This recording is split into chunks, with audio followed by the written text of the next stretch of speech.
So, how are you doing today, Amy?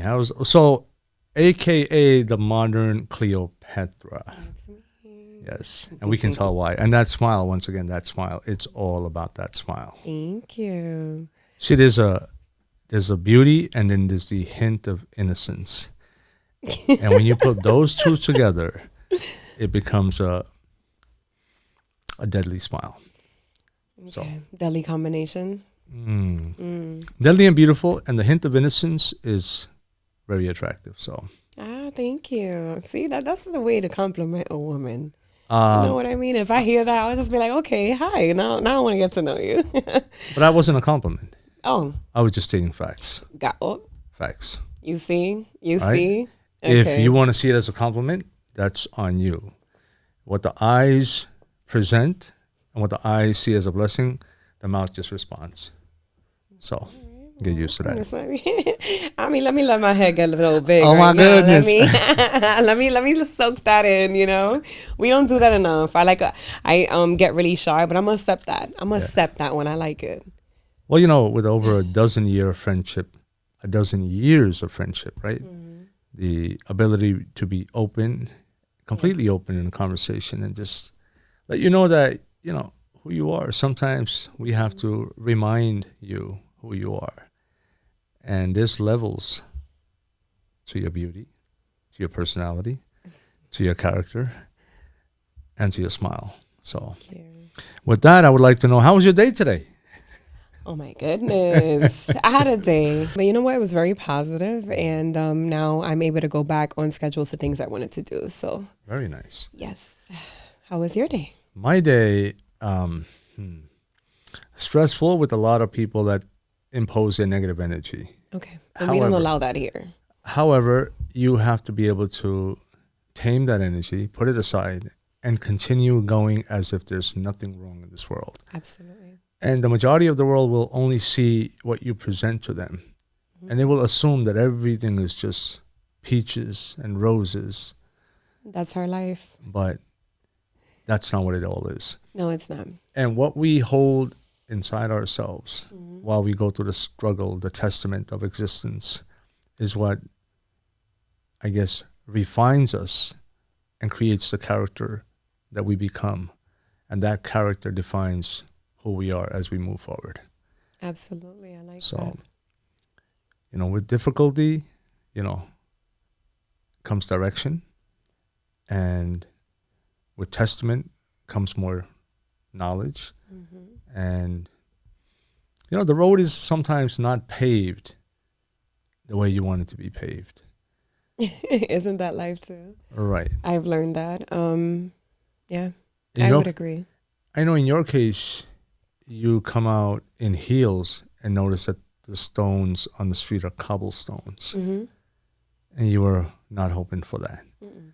So that's the life that we choose sometimes. But I just want to know, tell me about that hair. It's amazing. Today it's just there. It's the image, it's the hair. Thank you. It's funny because there's days where I wake up and my hair works with me, okay? And today was one of those days, so I am so grateful. So curly hair girls, we have terms for our hair and things. So I would call this like day 2, day 3 hair. And what that means is that normally, like when you wash your hair on the first day, no matter how much you dry it, it's not as puffy because it's still kind of wet. It's holding the moisture. So in the next 2-3 days, it goes getting bigger and puffier. So then that's what we call it, day 2 curls, day 3 curls. And we would know what it means. The puffier, the more the days we add. So when I woke up today, I was just like, all right, let me wash my hair. Let me, get a different hairstyle. And it worked out. It worked with me. So I said, you know what? This is just too cool to not get on camera. So that's why I'm here. Well, you woke up like that, huh? I did. Today I did. And yeah, but no, some days it's a lot to get this look. I mean, there's some days that it doesn't work with you as... Yeah, no, there's some days you got to work. It'll probably take, honestly, and I'm not even like exaggerating, it could take up to 3 hours to get the actual hair that you want and the look. And sometimes, sometimes like yesterday, this morning you wake up like this and it's like, yes. So, lamb shawarma that you had for dinner today. That was lamb. I believe it was lamb shawarma. It was. No, I think I heard him say chicken. You didn't hear him say chicken? No, because he took it off the grill. And I did see that all too. Lamb. And you were like, let me see how it goes. But yes, the only issue was, well, before you had the lamb shawarma, you got introduced to baklava. yes, I did. And you were like, well, I've never really had it. Let me try it. I said, so Ibrahim handed us 2 of them. One for me, one for you. But it was really 2 for you, which both. You didn't know because I was going to donate mine to yours. I was eating both. Yeah. I was going to be donating mine to your taste buds because I know that once you had one, you were going to say, wait up, hold up. What a gentleman. Thank you. The baklava is, I think, one of the most, I think it's very traditional in like Turkey, Morocco, the Middle East. I mean, that's the native sweet. Right. And it's with the flakiness and the sweetness and has a little crisp to it. But I think once you bit in that, what did you feel? I wasn't expecting that. So the reason I say that is because the first time I ever had baklava, it was one of my Moroccan friends in Dubai met up with me. And you know that Middle Easterns, we show love through like our feeding each other. So we go to the restaurant and I kid you not, get 5-course meal. And every time I'm like, all right, I cannot take this no more. I'm a little full. Let's, take. So he's like, at the end, let's bring some baklava. That baklava was hot. So I'm not too sure. Maybe it's that I was super, super full. But when I had the little taste, it was just, I remember it being so sweet. And out of all the food that I had, that was just, it threw me off. So I said, no, at the time. So today I remember thinking, wait, what's baklava? And I forgot that I had it. And I remember that's when Ibrahim offered like, okay, here. And I realized when I touched it, it was cold. So I was a bit taken aback and I was just like, wait, isn't it supposed to be hot? But I trust you. So I took a bite and I must say, I think it's 100 times better when it's cold. And I don't have anything to compare it to. It's its own like taste. And it was amazing. It was sweet, but it was amazing. It was amazing. When you have baklava, sometimes you want to try it. You put it in a microwave and it comes out. And it's almost like when you have apple pies, right? Okay. So there's a tendency of an apple pie. Sometimes you try it cold and it's got a nice taste.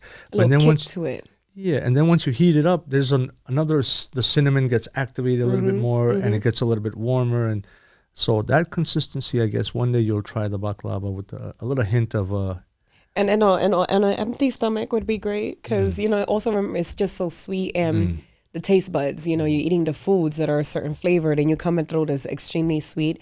I'm not a sweets fan. I've actually never really eaten candy as a kid. I don't like sweets. I've never really liked it. So, it was hard to like take that. But I would say when you put me onto the dates is when I was able to accept baklava as what it is. Yeah. I remember yesterday. Was it yesterday? It was yesterday. It was yesterday where I said, you have to try these dates. And you're like, I'm not really a fan. I've never really had. I said, you know what? I just didn't like the ones I had. Yeah. So these were the Medjool, which is like the big ones. They were also cold. Yeah. And these were cold, right? So I said, just try it. And then you try it and you're like, it's not bad. Yeah, it just wasn't the same experience as the ones that I had. And you're right. When I had them was as well in Dubai. So when you go to check into the Burj Al Arab, they have all the traditions there. So literally you arrive at the hotel and there's 5 to 6 people standing at the entrance. And then I kid you not, you go, they give you a towel. And it's like a wet wipe. You wipe your hands, then they give you a bowl. And I told you at that time I went with my partner. He went to drink. And that's when they were like, no. And he was like, wait, what happened? And I was like, I'm so happy he did that because I would have done the same thing, honestly. So it turns out you put your hands inside. you wash your hands, then you go to the next person who's another wipe, and then they give you tea, which is the cutest thing because it poured so perfectly. And then they gave us dates. And it was a little shorter from my memory. It wasn't as long as the ones you gave me. It's a different type of date. And it was a different flavor that I remember like biting into it and I was just like, So they have a lot of different types where the most preferred sweet, soft, delicate ones are the ones that you just tried yesterday. Okay. There's a lot of ones that are like not that ripe. They're smaller. And then sometimes they actually put coconut in them. They season them. They treat them with different stuff. Because that's the native fruit of the country. You know, it comes from the date palm. And the desert, like, that's like the only thing that grows. So they take the palm. You have cactuses, obviously, in your desert, though, right? Like, obviously. Yeah, but I think if you try eating a cactus, your tongue might say, ouch. Right, so I'll stick with the date, right? Well, they say there's water in the cactuses. Yeah. Try squeezing one. You're right. You can't just get in. Okay. Yeah, you'll probably have to, No, these you could just take the date off the palm tree and consume. Yeah. Okay. And the dried dates that we had, over time they dry them in a certain way where they're preserved a lot longer. Fresh dates are a little bit different. They're soft and they're a whole different They consistency. open easier too, right? Because I think that's what I had. It just opened so easy that I said, ooh. Yeah. So that's what the dates are all about, huh? Well, thank you. You've been putting me on to a lot of, Well, I mean, we went to, what was it, a Middle Eastern spot and had a lot of, I mean, you knew about these things, but it was just. Of course, yeah. Well, my father is half Moroccan. So at the end of the day, these are things that, and half Israeli. So these are things that I'm very well aware of, but my father is Jewish. So I was raised more with the Jewish side. The Muslims, the Muslims that I am very close to are my friends like yourself and the people that I've met. So, I ask questions. I love to learn. So I'm always going to pick your brain. So like, tell me about this and tell me about that. And there's one thing I love is food. So put me onto your foods. So when you had a little bite of that lamb shawarma. Oh yeah, I think I told you. I think you were speaking. And I had to tell you to just give me a moment to soak that in. Yeah, so give me a moment. I was like, this is okay. So you ever heard of food porn? Well, yes. And foodgasms? Yeah, there you go. That was a foodgasm. There you go. Yeah, so I interrupted you and I had to tell you, like, give me a moment. You needed a moment. Give me a moment because I just wanted to savor the flavor. I wanted to just feel the texture. I wanted everything. And you want to know something? I want to go back for another one. Not today, but I'm going back for sure. Oh, yeah, we will. Yeah. But the only drawback that we had was you asked for fries. I did. And he said, I'm sorry, today I am out of fries. I thought he meant that we had to like wait to make some. So I was like, we'll wait. Yeah, he was like, we're totally out of them. Because the fries that you had yesterday, you really enjoyed them. I love them. They were very fresh. And not like, it's hard to explain. They didn't have like, it wasn't heavy in oil. It was just very fresh. Yeah. Well, with respect to the restaurant, the baklava made up for the fries. Yes, it did. It was kind of. I also have some baklava in the car, so you know. Oh yeah, for the ride back home, right? Yes, on the ride back home. Yeah, so I'm not gonna rush you, but I am definitely waiting to go and taste those have again. that. Yeah. It's like it's a treat. It's a special treat. It is. It's not just like it's a pastry, but it has its own. It's almost like a royal pastry if you look at it, right? Yeah. Food for the gods, or the goddess. So since you say that, I do want to ask: do you offer food in your religion? Like, you don't do that? Offer food to. You said the gods and the goddesses, so that's why I'm like, do you have? Well, I meant it in a figurative way. Okay. Because there's only one God. And, yeah. And food is something that satisfies hunger, and hunger is a human attribute. So I couldn't, relate food and hunger to God because God is not the same. It's an energy. It's true. It's true.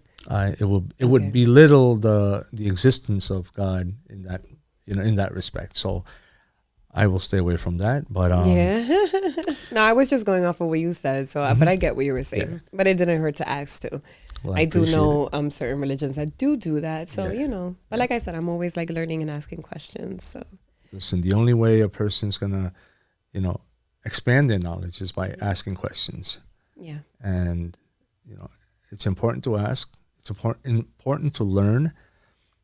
That way, when you're in a conversation, you can have good reference. Absolutely. You know. Yeah. That's why you just left me alone with 2 Punjabi friends. Mm-hmm. And yes, they were asking a lot of questions and I was able to answer. So they were just like, wait, how do you know so much about this? And I was like, yeah, I travel a lot. I'm very well traveled. I'm also educated and I also have a lot of friends. So yeah, I was able to keep up with the conversation and understand. And yeah, that's what helps. Honestly, it would be that I self-educate myself too. You know what's interesting is if you sit on a table and you're sitting on a table with maybe, let's say there's 3 doctors on that table. One was a doctor. Well, in this case, yeah. One was. But if you sat on a table with 3 doctors and you're the 4th person, but you're not a doctor, in order for you to earn their respect, you have to know something about the medical field. And maybe something that they don't know. So they can say, oh, wow, we didn't know that. Right. And if you can strike their fancy and, you know, pique their interest with something that they didn't know in their field, the level of respect that they will have for you will grow. Right. And how do you do that? How can you sit on any table? What if we were sitting here with 3 mechanics? Now you need to know about automotive and mechanics and stuff. Right. So I guess the goal in life is to never be that 4th person on that table that can't be a part of that conversation or can't lead that conversation. Very true. Right? Very true. And how do you overcome that obstacle? Knowledge. Yeah. I always say reading. I'm always reading. I mean, I've always been reading. I started reading when I was 2 years old. So it's just always reading.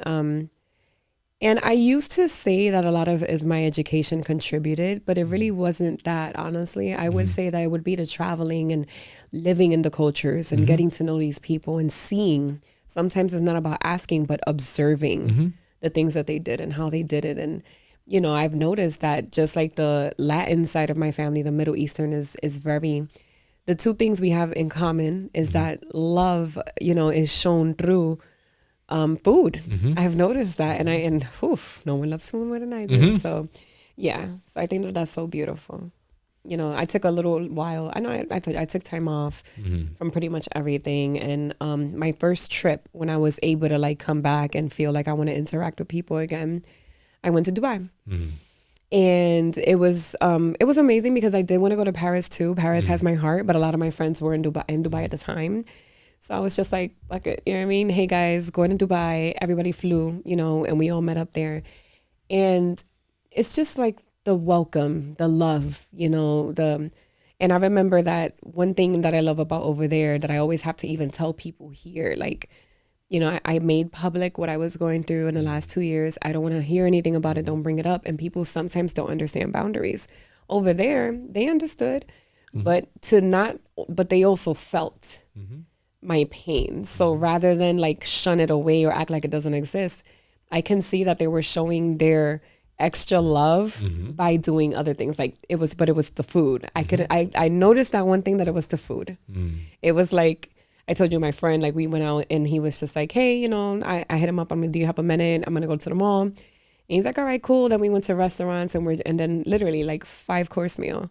And I was just like, holy shit. By the time we were done, I was full. But that was his way of I love you. Thank you for being here. Thank you for being strong.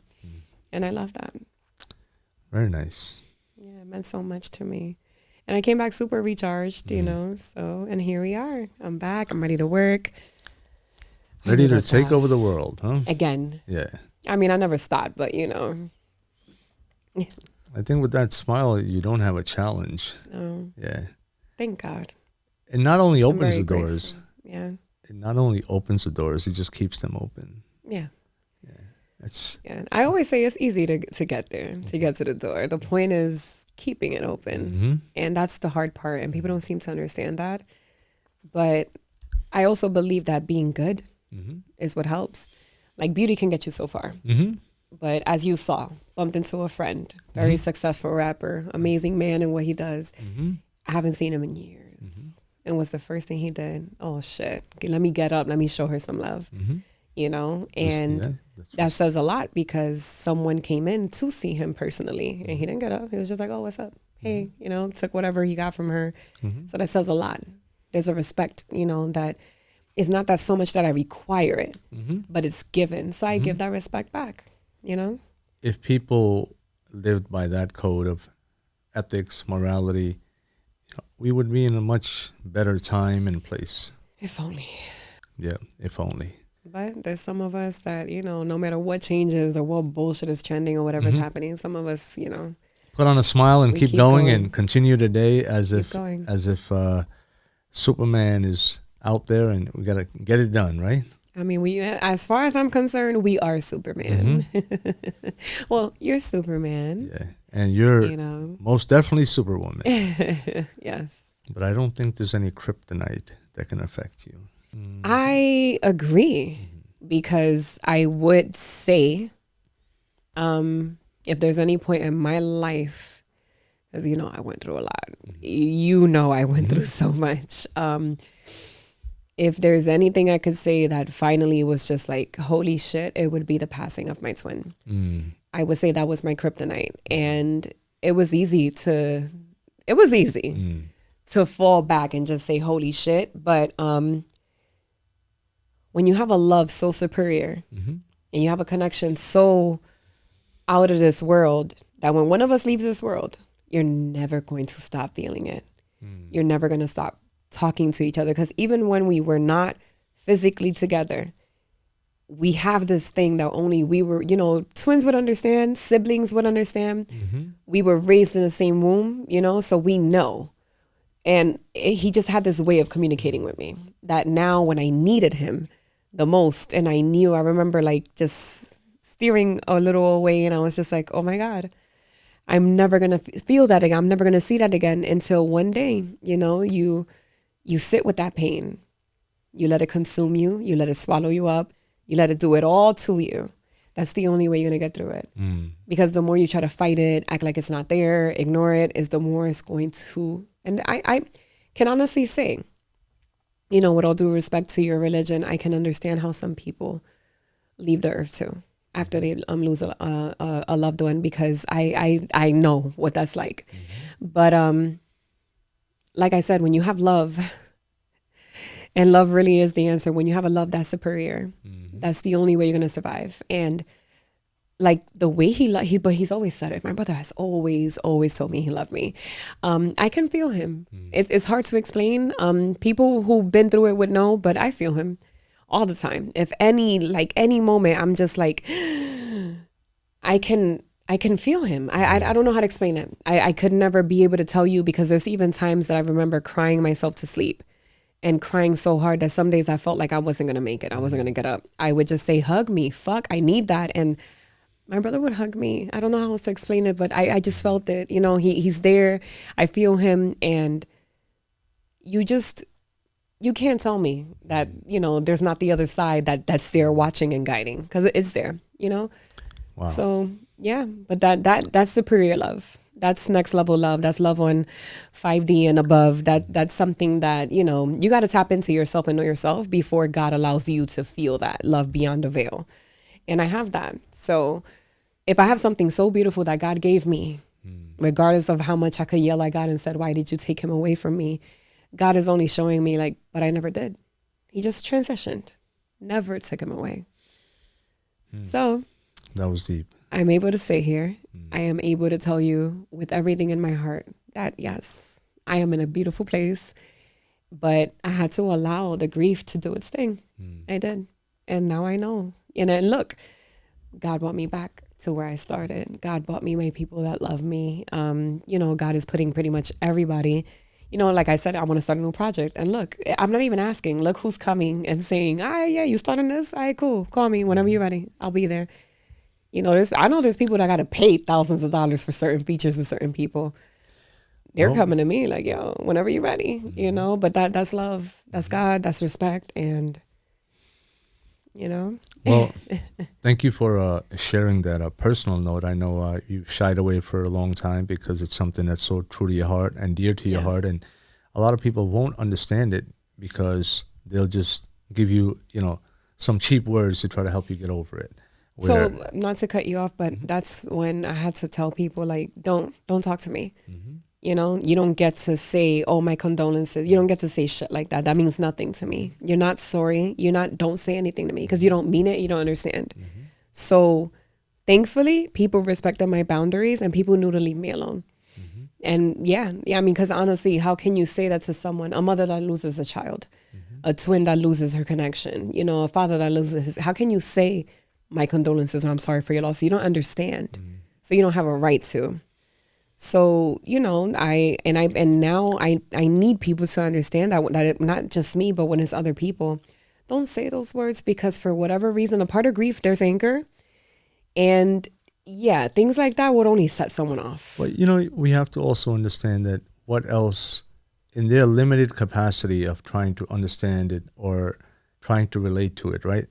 What if they never went through any experience like that? So Some haven't. It's almost like we're giving them the short end of the stick sometimes because that's all that, you know, they might mean it. Their intention might be pure. So we have to evaluate the intention because I guess it's also in the manner in which they say it. You know, some people might just, oh, my condolences, you know, or somebody might so actually deeply, oh, you know, and they'll feel it and they sit there and they'll speak to you. And if you can feel their, I guess, their genuine consideration and care, that they actually share the remorse, then it's going to have a different effect. No, absolutely. I agree. But like I have a question. I'll give you an example, right? Something that actually is a real life story. So I have this friend. I met him when I was 8 years old.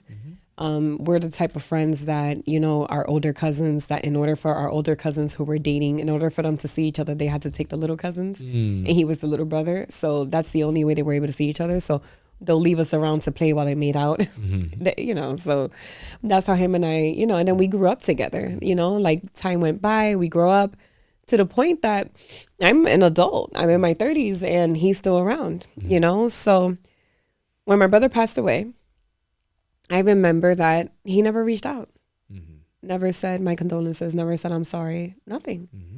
So I remember thinking, I can understand there's some people that have a difficulty with death, but you could at least say, I genuinely don't know what to say because I'm as affected as you are, but nothing, not a word came out of him.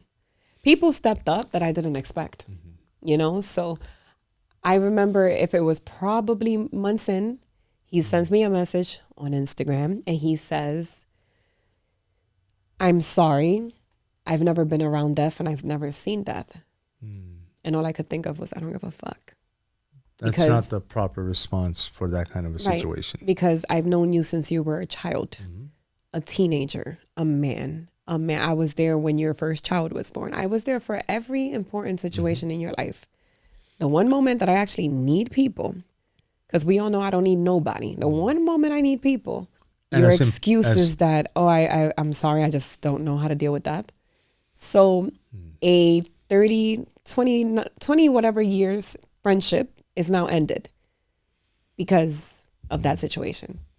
And I have no remorse over it. I don't regret it. I don't miss him. And it's not like, oh my God. I feel like sometimes God gives you certain people for a certain amount of time. And I've learned that if you hold on to some people or some situations longer than what God meant for it in your life, you're only going to get hurt until it's time to let it go. He, you know, I thought it would be forever. I thought he would be in my life forever, but it was very easy to just say, oh, okay. All right, well, cool. Now we never talk. Wow. And I can honestly say I could admit if, oh my God, that hurt me. I feel nothing. But it is a friendship that is no longer. And it was my longest friendship. That is very unfortunate. And all the time shared and spent over so many years, memories created, you know, ideas conveyed, you know, moments made. It's sad to say that in one situation, it's all gone. Yeah.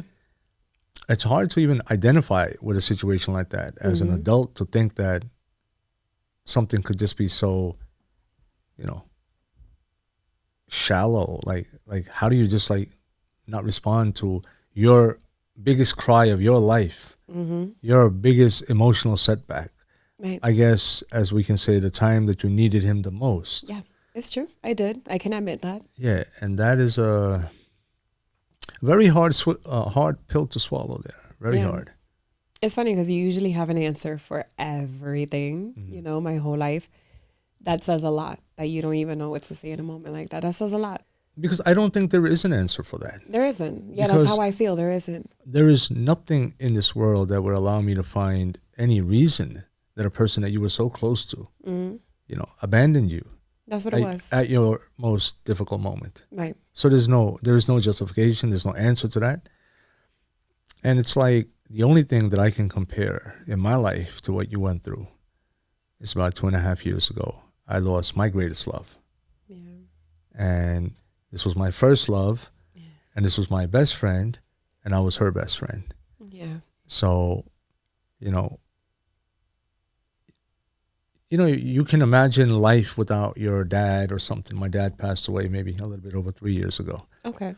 But after my mom's passing, I never imagined life without her. You know, I used to say that all the time. You know?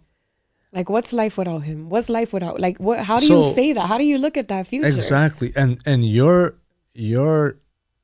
energy that was so combined with him, that the fact that you were twins, even your conversations were instinctive. You didn't even have to speak. You could just speak to him, you know, with your mind, because I would. that's how twins are. Yeah. One can feel an emotion and the other one would feel the pain from that emotion from miles away. He would feel it. You know, I would hold my pain in. I would never show my pain ever, but he would feel it. And I hated that. You know, I would always be like, be strong. But how can I tell someone to be strong when we survived the past that we survived, you know? And that's why I say that I can only compare it to a situation like that where the bond was so deep, so profound, so organic. Yeah. But, you know. But you said something that was very important to me, because I would ask that question every day for 6 months straight. And it would be to the same people. I didn't let too many people around me, but I would always say, like, but this wasn't it. You know, this isn't life. This isn't the way the future was supposed to go. Like, when I'm having my children, I only wanted the doctor, my husband, and my brother there. I don't want anyone else there. So that's why I was just like, but we made so many plans. What the hell? You know, we spoke about this. So it's like, why did you leave? You don't have a right to do that. And I remember asking, like, what's the future without him? You know, that doesn't exist. There were many futures I wrote. Many I planned. Many that, you know, but none were written without him in it. So it's like, what happened? And I think that when life throws you off course like that, you can lose your balance, because it's like, wait, how can I even look to the future now when the important factor of the future is gone? He was a major part of you are the future. You know, like, everything about you, you're the existence of my very being. Like, how can I go on without you're mine, you're me? Like, how do I do that? And, you know, I used to ask that question and people used to cry. Because it was just like, this is the strongest woman that we know in this world. And she's asking us this question, how do we respond? And then I would see the tears and it would just be like, okay, I'm not going to get an answer. I would tell it to myself, like, all right, you're not going to get an answer, but I really wanted to know. I genuinely wanted to know. So at least you understand that, you know. And some questions are asked to not get an actual answer. No, I do understand that. Yeah. And I really applaud you on being able to speak on a very sensitive subject, because that's only something. You could bring that out of me. Huh? Well, I mean, I'm blessed to be able to bring it out of you because of the comfort that we have and the conversations that we can have. But it's also good to speak on it, and it kind of frees you a little bit. Yeah. Every time you speak on it a little bit, it frees you a little bit more. It does. And being free from that mindset is necessary, because we hold so much in. And we just live with that pain inside of us. And it eats us up slowly but surely. It's a pain that's never going to go away, you know? It's always going to be there. It's always going to be there. Yeah. And how to deal with it, how to cope with it, how to live with it. And that's where I am, you know? And these outlets are amazing, and you're providing this outlet to me. So Oh, I'm always gonna be there. I'm gonna be there your to make sure love you're good, and is I'm your gonna, love is very grandeur, I and I can't appreciate it. say that about everybody. But I know that you're also that person that I don't gotta tell you much. You just know. So this is my first time speaking about it without breaking down in tears. There was a point that every time I tried to speak, I would be out like in a bar or something, and I would be A wreck. floodgates. I A would wreck. be crying, and I wouldn't care. And I would just sit there, and people would be like, I've never seen her like this before. She's really crying. And I would be like, yes, I am. And, I would go home, but now it's kind of like, finally, at least I hit that place that I can speak about it and not cry. And don't get me wrong, I am emotional right now, but it's But you're stronger. You're able to handle the emotion, because I will confess that there is a light in front of us, and I did see the little twinkle in your eyes, Oh, and the little teary drop being established. But you took them back in, said, "No, I'm going to be strong. I'm going to speak on this." he deserves it though. Yeah, he lived, he definitely. existed, And he still exists, right? and he does, because he's here. He's in me. He's always going to be in me. Always. so- The physical form is limited. Yeah, The spiritual existence, our souls, will be here for eternity. yeah. So he's in his own happy place, looking down on you and listening to all the great conversations you're having about him and how you miss him and how you love him. Oh God. And he's up there smiling. So Yeah, I just know. I that. could feel him though right now. I could feel it. I Just feel know the smiling. I feel the happiness. He likes it. He like I said, he speaks to me, and he likes it. I know he does. But yeah, he deserves it. And I'm gonna always speak of him. He deserves it. Very nice. Yeah. He was a force. Well, the He force was is a still with force. you. And I think Yeah. that force is something that's going to be a guiding light for you for the rest of your life. Yeah. And there's going to be a lot of trials and tribulations that you're going to encounter. And then you're going to look back and say, I'm not just doing this for me. I'm doing this for us. I say that every day when I leave Yes. the house. Yep. I talk to him, good morning, good night, good afternoon. I tell him how my day is. But every time I walk out or I do something, I'm like, this is for us. And he knows. That's This is every beautiful. time. That I is- tap him because he's cremated and he's in my home. He's with me. And I would tell him that. I would say, yeah, this is for us, Beautiful. So That I'm is going to make us beautiful. proud. That is beautiful. I don't think that there can be anything more beautiful than you sharing that moment of saying, this is for us as you start your day. Every day. That's beautiful. Every day. And it ends like that too. Where Can you get will any more not- beautiful? Can you get any more beautiful? I will not go to sleep if it's not good night, Ralphie. Good night, Ralphie. And it's after my prayers to God, and that's it. And then I say good night to my girls, but it's always good night, Ralphie first. Always. Well, I think on that beautiful note of that good night to Ralphie, I'm going to say good night to Ralphie as well, Thank you. because he shared a moment with us today. And your mother did too. And good night So to my good night mom. to Mom. And I'm going to say good night to her as well. And Yes. and to all those who have this challenging, emotional struggle, just know that there's another day, and there's a lot of people out there that share your struggle, share your pain, and we'll pray for every single person in this world that may God have a lot more mercy on our souls, and may God make these difficult moments a lot easier for us. Yeah. I say amen to that. Amen. Amen. Yeah, that was my first time speaking about it, so it could get a little heavy, but You did good. I'm very proud of myself. I am very This proud is of my yourself. first. Very good, very good. Yeah, this is my first, but yeah. And just know that it's not going to be your last, because it's going to be something that is going to define you. It's a story that you're going to tell, which is inspirational, and it's going to help instill more character in other people when they hear your story, and then they're going to say, wait up, if she's going through that and she's strong, what is our excuse? Right.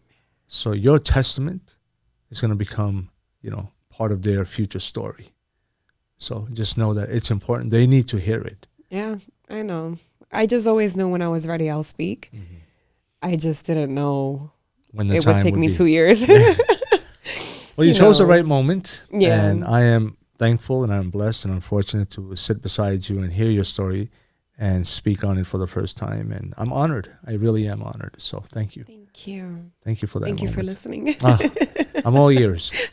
When you're Always. around, I'm all ears. Yeah, no, thank you. Yeah, that felt good. But you know, it's like you said, we are in difficult moments at this time. But and they're so difficult that I feel like we shouldn't even be like sitting here like this. Like it's actually that bad. Yeah. But look, look at how that love from beyond the veil. Look, because you have your mother's protection. I have my brother. I have my grandmother's protection. So even though like there's moments that you could sit down and say, this is a lot.